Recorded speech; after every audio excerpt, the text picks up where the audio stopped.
Économie des bouteilles de gaz domestiques non conformes sur le marché camerounais. Le ministère en charge de l'énergie tire la sonnette d'alarme. Et c'est le désespoir pour les détenteurs de ces bouteilles à problème, difficile de les échanger auprès des distributeurs de bouteilles agréées.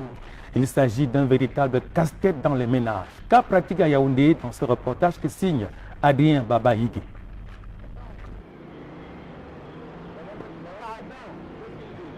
Cette mère de famille est à la recherche du gaz domestique depuis les premières heures de cette journée.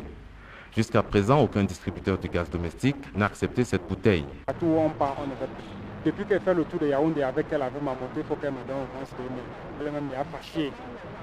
Elle supplie même qu'on change. On dit non, ça ne passe plus sur le marché.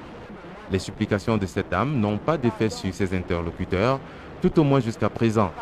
C'est qu'en fait, cette bouteille de gaz fait partie des bouteilles interdites à la vente depuis le mois d'avril dernier par les pouvoirs publics au Cameroun. Selon les informations glanées au cours de ce reportage, les bouteilles de gaz en question ont été importées et introduites dans le marché camerounais sans autorisation. J'ai 300 dans mon magasin que les clients sont venus verser sur moi, Et tout le temps, ils nous font que nous traînons dans les tribunaux, dans les commissariats. Moi, je ne suis pas tranquille à cause de ces bouteilles hors normes. Quand le ministre des Mines a sorti le communiqué en disant que ces bouteilles ne doivent plus circuler, bon, le marketeur s'est désengagé en disant qu'il n'en a que ce ne sont pas ces bouteilles. D'autant plus que ce n'est pas son nom qui est marqué sur la bouteille.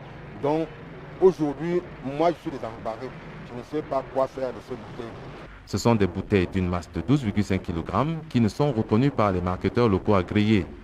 Plusieurs distributeurs et ménages détiennent donc des milliers de bouteilles de gaz qui ne servent plus à rien. On peut seulement supplier le gouvernement de bien voir le problème en profondeur pour que ces ménages qui sont d'abord démunis, vraiment qu'ils puissent être en position d'autres bouteilles. En attendant de trouver une suite à cette affaire, c'est les ménages et les distributeurs qui subissent sous la barbiche de ces marketeurs véreux qui ont pour certains changé déjà d'activité.